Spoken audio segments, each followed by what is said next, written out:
So you also see, I took this right out. I didn't oil the pan because I've got oil in my marinade that I'm running in. And I'm just going to let it sit there. I won't touch this. Because if you move it and start shaking it, stuff will tear.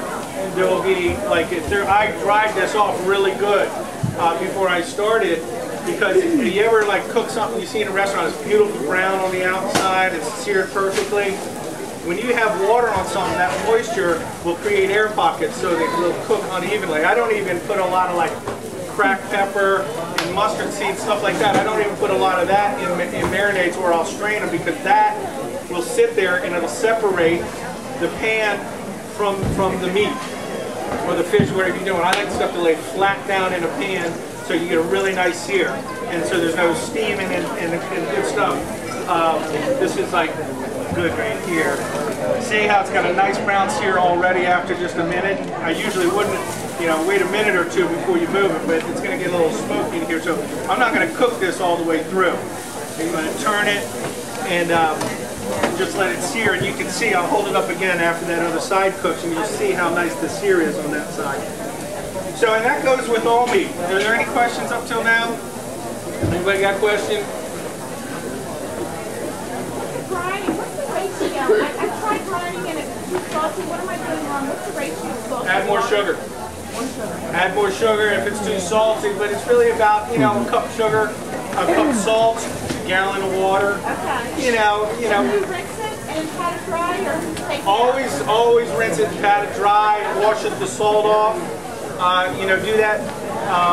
Definitely, you want to pat it dry, because then what's left is just the natural oils in whatever it is you're brining. Whole chickens, we take them and stick them in big buckets, and it's awesome. I'm telling you, most people don't even eat chicken when they go to a restaurant. This guy Nino, that is the chef at Saltaire, the chicken dish he makes there is just just phenomenal. Now see, I'm holding this up right here on this side, trying to get it so it can stay. Because there's really 4 turns on a pork tenderloin or a filet mignon, not just 2, because you have the sides.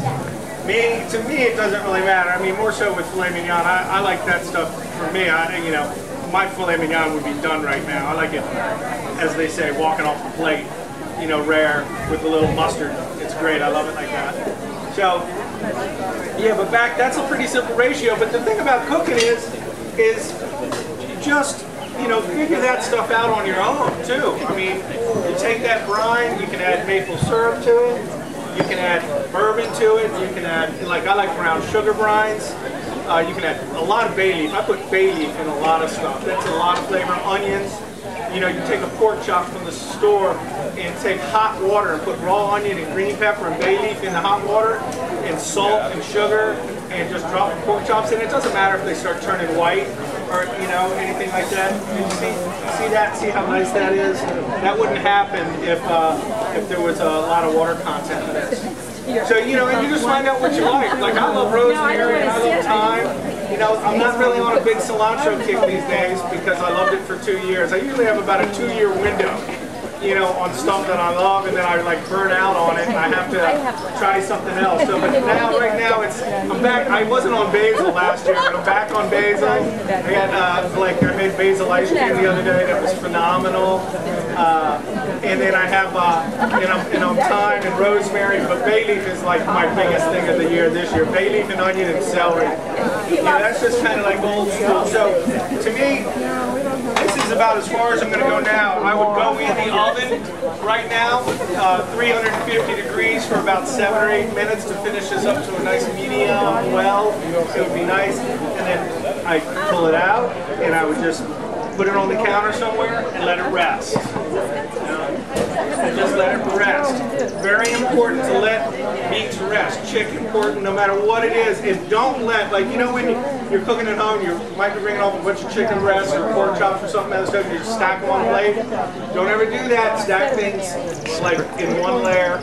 And more importantly, if you have the cookie sheets, I know this is another step, but if you have those little grated things that you put cookies on, same thing goes for meats. Put it on there so it kind of just cools down nice and doesn't sweat on the bottom, and the juices will redistribute themselves throughout the whole piece. There's another one of my my little things that I say a lot is you go and you go and you cut a steak, and the steak has, like, there's a ton of juice on the plate, and people say, wow, that's a juicy steak. It's not a juicy steak. All the juice is on the plate. You know, it's not in the steak. So if you take a steak, the next time you cook a nice strip or fillet, any of this stuff, and just let it sit for about 3 minutes, something like this, at least 3 minutes. You know, don't be in a hurry to eat. You know, steak, 3 minutes, 5 minutes.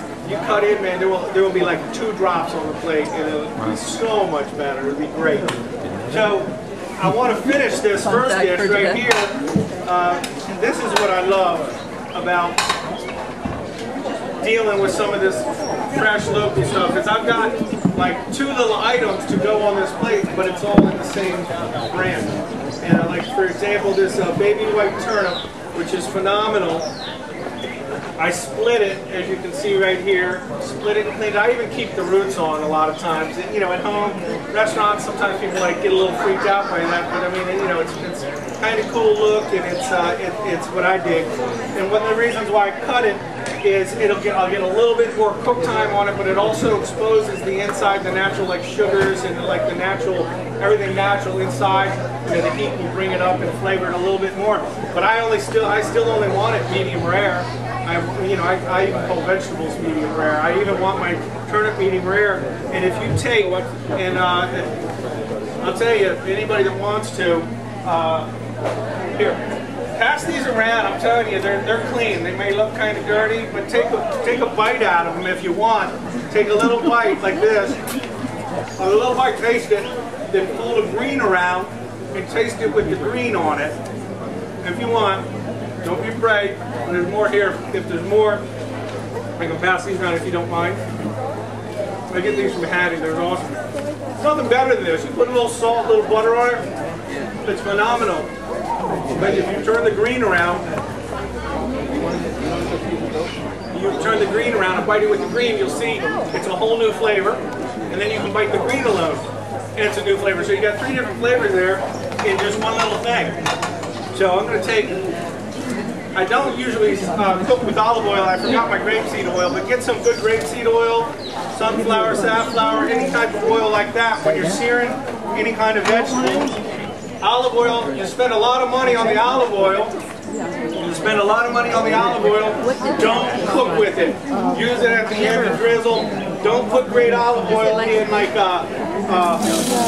don't put great olive oil in like a soup, because when you put it in like a soup, you're diluting it by 100 times by adding it to the soup. Drizzle it on the soup afterwards. I'm going to actually use a little cinnamon salt in this too, because I forgot my regular salt.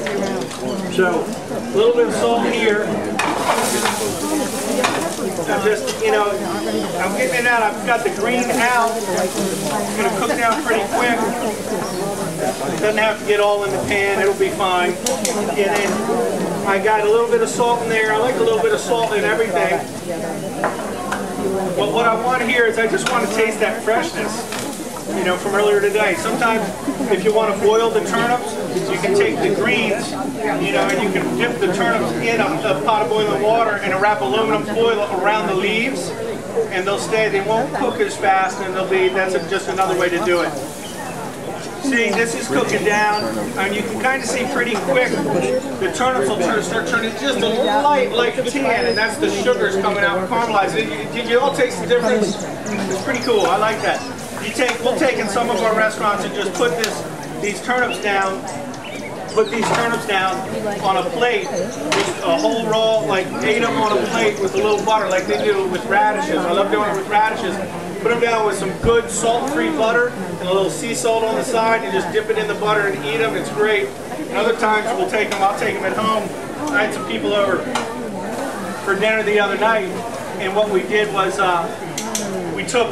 we just ate everybody was eating the turnips, and then they were throwing their greens in a bowl, and then we just tossed that into a salad.